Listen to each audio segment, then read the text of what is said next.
everyone, and welcome to a new year in the TikTok. Jaebae official is who we're going to be covering today. So I was originally going to finish that update thing with Fat Fab Feminist because there was some really interesting points that I had been wanting to get to, and I thought today was a good day. But Victoria has done that thing again where she's privated all of her videos from the past year. So someone said they would like to see a year in the TikTok of Jaebae, so that's what we're going to do. This is going to kick off that series. Now, I've already looked to see where our year is going to start, and I just wanted to scroll so that way you guys could get an idea of just how much material we have to work through. The thing is, though, is that for a lot of her fashion stuff, especially when it's like plus size friendly towels that fit above a 6X, I might show those, but the commentary is going to be fairly minimal because there isn't a huge amount to comment on with those. I'm much better with talking about rhetoric than set absurdity of the situation sort of deal. Now, there it is. This is where our year starts. So let's just get into it. So for me personally, yes, I do avoid longer flights, but there's a multitude of reasons, and let me tell you why. Up until recently, I have been on oxygen therapy for 4 years, and when you travel with oxygen, you have to bring enough batteries for your oxygen concentrator to last 150% of your flight time, which can get really spendy. So for that reason, I have been avoiding longer flights for quite a while, but that might change very soon because I might not have to travel with oxygen anymore. Another thing, just for me personally, as someone who's a size 6X and does need 2 seats in economy and kind of has to balance between 2 seats, it gets really uncomfortable after a long while. So the max flight time that I really look for right now is 6 to 7 hours, at least where I don't have a layover. If I have a layover after about 6 or 7 hours, I'm good. But when it comes to the bathroom, also keep in mind that if you're going on an international flight that has a wide body aircraft that you'll be aboard, you will have access to a wheelchair accessible bathroom as it's required by the United States law. Thank you so much for your comment, and I hope this answers your question. So the caption says, "Do you avoid longer flights as a plus size traveler?" And this was kind of interesting. She acknowledges that she needs 2 seats. She acknowledges that she's on oxygen. And she acknowledges that her general situation makes things very uncomfortable and that limits the length of flight she wants to take. And what I find really interesting about this is that it's this in no way worries her. This isn't even a matter of accessibility. We're not even talking about all of that. How is it that you are on oxygen? I had a family member that was on oxygen for about a year before they passed, and it was really concerning. They especially towards the end, they always needed their oxygen on them, and without it, they would get very winded very quickly. They if they didn't wear it, even if they were sitting down, they would get winded and or get dizzy and lightheaded and all of that.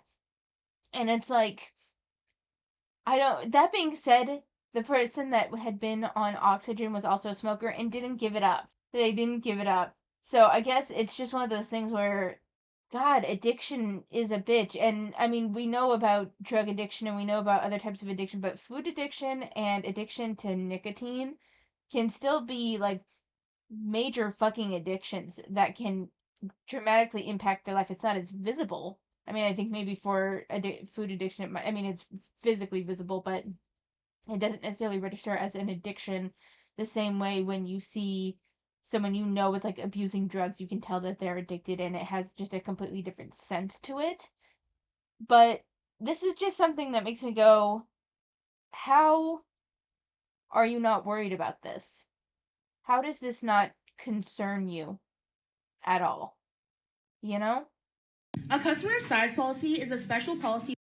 So the caption says, question, was a customer of size policy. So this is very interesting. Oh, do you think maybe we should look at customer of size policies for different airlines? Would that be something you guys want me to maybe go into as a complimentary series for this? Go through all the major US airlines and take a look at their customer of size policy? That sounds fun, don't you think?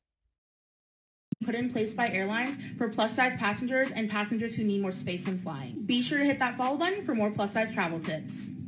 So that was pretty much it. We're well aware of the customer of size policy.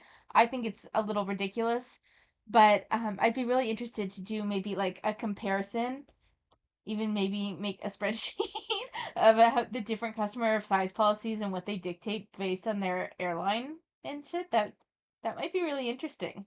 So this is a great question, and I actually So the it trails off, but the question says you're able to get a refund, wondering how. And maybe they just trail off there on their own. But let's see what Jaebae has to say. have a ton of videos up on my page about the Southwest customer size policy, which I'm going to talk about right now.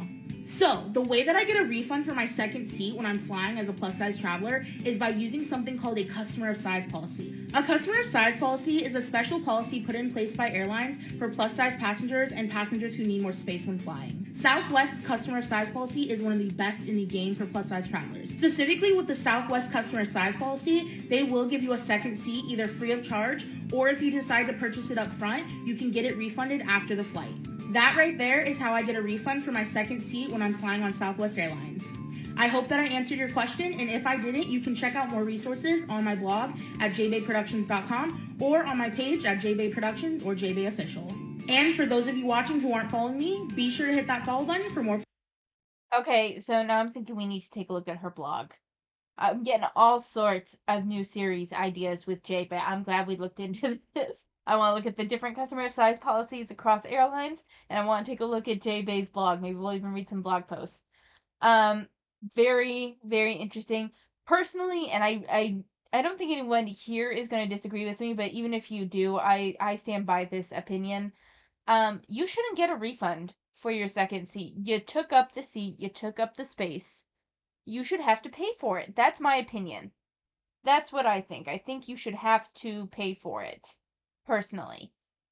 Like, you're taking up the space, you're taking up the seat, and someone else could have gotten on that flight. The airline could have gotten another seat paid if their refund, like, it just, I don't really understand why customer of size policies, unless it's just general public pressure that the airlines feel. I don't really understand why these customer of size policies are like being put in place. I just don't get it. Today, I want to talk about why I started my plus size travel petition just a few short months ago. I created the petition after numerous stories shared with me by my followers. Many of them plus size individuals who have avoided flying for years due to terrible and discriminatory experiences. Many of them, including myself, who have faced ridicule, humiliation, and embarrassment while flying. However, our plus size travel struggles start long before we even leave our homes, as there is little to no readily available information and resources for plus size travelers. That is why I started this initiative, to get a conversation started and make apparent that there is a desperate need for easily accessible, straightforward policies for how customers of size can navigate each airline in the United States. As a plus size traveler myself, I've encountered the difficulties trying to navigate each airline and find their policies. And sometimes there's no section of information or even a policy in place for plus size customers. Okay, so here's the one thing I will give her, but we're unfinished watching, but I do want to just touch on something. I am very big on transparency, and I believe that all airline policies should be upfront. I don't agree with the customer size policy idea, but having your general policies, like if you're weigh so much or whatever, you'll be required to get a second seat or whatever. It's just stuff like that. I think all of the policies should be made readily available and easy to find on an airline's website. I've never flown. I've never really looked at an airline website, so I don't know how easy or difficult it is to find these policies. But it wouldn't surprise me if they tend to tuck them away somewhere on the website, especially policies that um, are more beneficial to the customer or something that maybe they're required to do. So for that, I will give that for her. There should be a transparency in um, their policies and what will be required of passengers if they exceed a certain weight, if we be that by their bag or by their person. Um, I that's something I believe. It's kind of like the I think it was Prof Brain Fever when they were talking about going to a amusement park and he was really advocating for test seats outside of each ride. I'm actually in favor of that. I'm really in favor of that to be able to make sure that you can fit or if you're too small or too large or whatever for the ride, you know that before getting in line and wasting your time. I'm all for that. I think that's a fine thing to do, and this is kind of follows in the same vein. If you're going to require something of someone who exceeds a certain weight or whatever, then that should be made up apparent up front. I myself have personally experienced discomfort and discrimination during flights, and I believe that air travel should be accessible and comfortable for everyone, regardless of their size or abilities. My firsthand experience and the stories I've been told emphasize the need for change. For instance, my partner and I have received disapproving looks, negative comments, and someone has even refused to sit next to my partner while traveling on a plane. As a plus size Okay, if someone refuses to sit next to you, like sorry that you dealt with that, but no amount of policy is going to change that. People are still entitled to if someone doesn't want to sit by you or your partner, that's their choice. I mean, if they've already bought the ticket and there's no empty seats, then I guess they're forfeiting their seat. Like if someone doesn't want to sit next to you, they don't want to sit next to you. That's not they conflate judgment and personal opinions with discrimination. They're not quite the same thing. The general people, like if the institution allows you to be in the plane with reasonable accommodation, that is within the law and within general parameters. It's not discrimination. If someone, like another passenger, gives you, and even if staff give you disapproving looks, that's not necessarily the discrimination. It's embarrassing, and you could definitely make an argument for like prejudice on their part, but it's not discrimination because you aren't being denied anything. So, like, no amount of policy is going to fix that. People can look at you how they want to look at you. I'm sorry. Like, as long as they aren't touching you, invading your personal space, or in some other way that trespasses on your rights, then you're not discriminated against. traveler, I've also been forced to occupy only one seat before with immovable armrests, which left me with pain and bruises. These experiences That's because that's what they had to offer. Reasonable accommodation means that what they can reasonably provide. If all of the chairs have unmovable armrests, they can't move you. The plane is booked. That was the seat that you chose. There's only so much they can do. That's not discrimination against you. I swear to God, these people don't know the definition of discrimination, and I love that she turned off the comments because she's so in her own head and so deep in her own victim complex that she doesn't realize that this isn't discrimination. It's just an unpleasant experience for you, and I'm sorry, honey, but you put yourself in the situation by getting to your size. And I don't mean that in a cruel way. It's just the reality of the situation. highlight the necessity to advocate for better policies that protect the dignity and rights of all passengers. I strongly believe that no one should be mistreated or discriminated against because of their size. And these are the reasons why it's crucial to work towards implementing improved policies. The issue is that you're saying mistreating by way of someone looking at you in a way you don't like.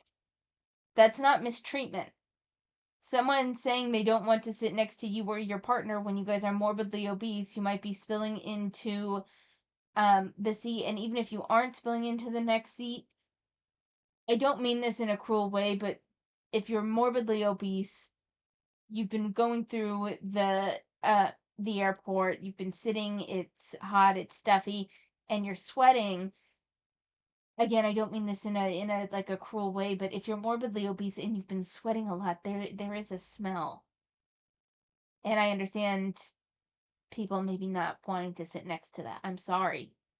If you want to know how to get extra legroom for free, let me give you a little tip that works sometimes. Since Southwest has an open seating policy, meaning you can choose your seat as soon as you get on the plane, look for the bulkhead seats, the first row of seats in the plane, and see if they have armrests that move up. If they do, choose that seat because you're going to get a lot of extra legroom and it'll make your flight much more enjoyable. If you have any more questions for me, drop them down below in the comments. And for those of you who might not be following me already, make sure to hit that. So, like, I guess for tall people, if you need, like, I don't have a problem with this. You're not saying to petition the airline to do anything. This is about taking advantage of the situation. By all means. Like, and if you're tall and you need extra legroom, maybe you can use this tip. I don't have a problem with this one. Plus size travel struggles, part 5. The pressure to lose weight before travel. being uncomfortable on planes. Okay. Oh my God, these struggles. The pressure to lose weight before travel, that isn't something that I think is exclusive to fat people. Like, granted, I've never traveled like this. I've never gone on a trip. But I would think that in preparation for any vacation, especially if you're going someplace hot where you're going to be showing a bit more skin, where you're going to be wearing cooler clothes and all that stuff, and you want to look good, I would say that there is maybe an internal pressure to lose weight. If they're talking about external pressure, I don't know who the fuck is pressuring you, but it's your trip. Just realize that if you're morbidly obese, there's probably going to be some barriers in whatever country you go to because few countries deal with obesity the way the US does. It's not discrimination, it's just the nature of things. Not knowing what plus-size travel essentials to pack. When there is no handheld shower head at the hotel, not being able to find cute travel clothes in your size. The lack of plus-size representation in travel. When the Are you fucking kidding me? The lack of plus size representation in like what kind of representation exactly do you want? That's like I've never looked at representation in travel. Oh, I don't see much representation for asexual people in travel. I guess that's the message that it's not. What the fuck? What the fuck? What the fuck?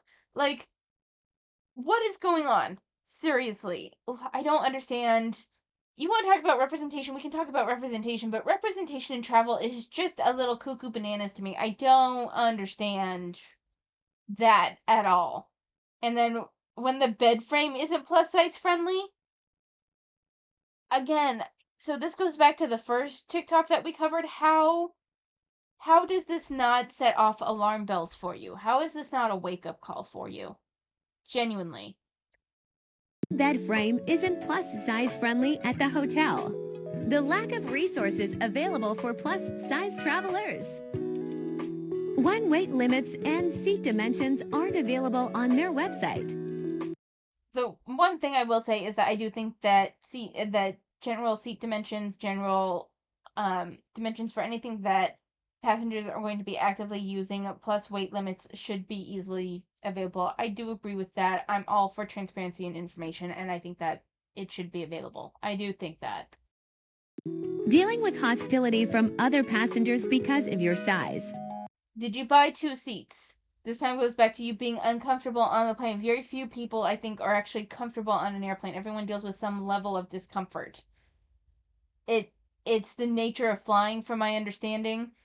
Um, and if you are so big, you only bought one seat, and you're spilling into another passenger's seat.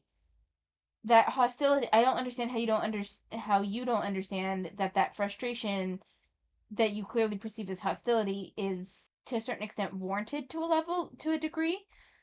And then even if it's just blatant hostility to someone that would be sitting next to you, sometimes people just show hostility as long as they aren't hurting you, threatening you, or whatever. Mind your business and ignore them.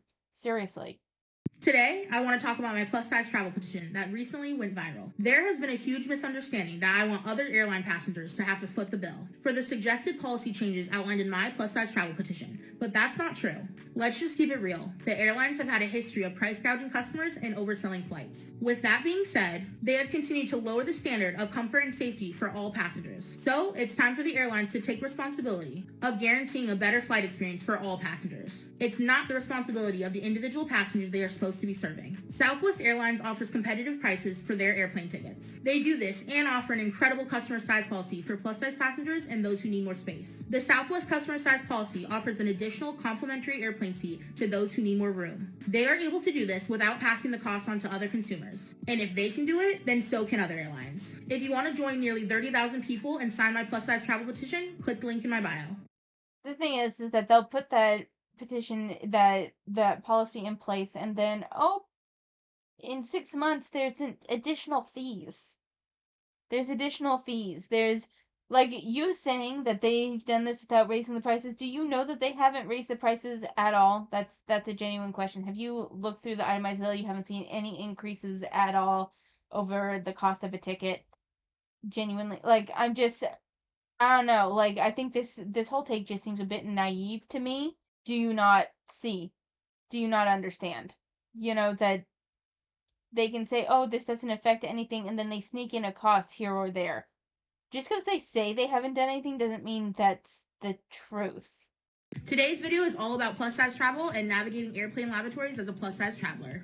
Air travel can be exciting, but for plus size travelers, using airplane lavatories can be a challenge. As a plus size travel expert, I decided to come up with some tips for using the lavatory as a plus size traveler. I'm gonna keep it real. As a woman who now wears a size 6X, I no longer fit in an airplane lavatory. So I have tips for avoiding it or for using it comfortably as a plus size traveler. For me, navigating the airplane lavatory comes before I even book my flight. What do I mean by this? Well, let me tell you. I know that for me personally, I can avoid using the lavatory for about 5 to 6 hours on a flight, so I try to strategically plan my layovers. If you're like me and you need or want to avoid the airplane lavatory at all costs, do this one thing. Estimate how long you think you'll be able to comfortably hold it and not have to use the airplane lavatory, and schedule layovers and plan strategically for those bathroom breaks during your layovers. And if you're worried about those long-haul flights like international flights, consider this. All wide-body aircraft are required to have wheelchair-accessible lavatories, which means that you'll have about twice the space as a normal lavatory.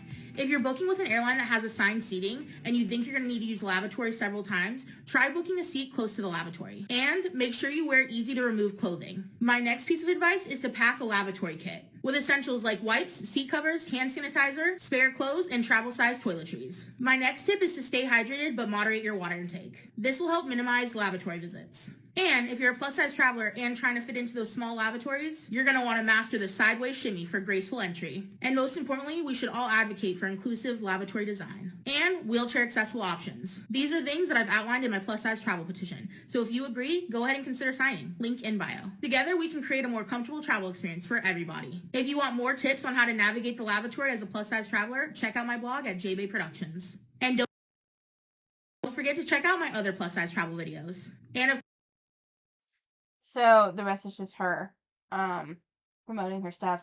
But again, this falls under, how does this not raise alarm bells for you exactly?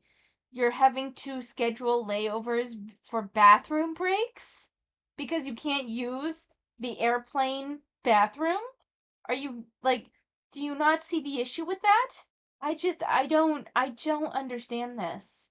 I don't understand why, like, you're making all these things to consider, all these things to get, all these things to consider, the struggles that you experience or whatever. And the thing that would make all of those easier is losing some weight, but in exchange you just not in exchange, but instead you just get upset at the institutions. You get upset at people looking at you. You plan layovers based on how long you can hold your bladder. You look for wheelchair accessible bathrooms. You and person who's perfectly ambulatory. Uh because you can't fit in it otherwise. Like, do you not see the issue? Do you not do you genuinely not have any concern for yourself? You know? Thank you so much for this comment. I love seeing y'all help fellow plus size travelers on here. This right here is gold. Finding how to navigate international airlines as a plus.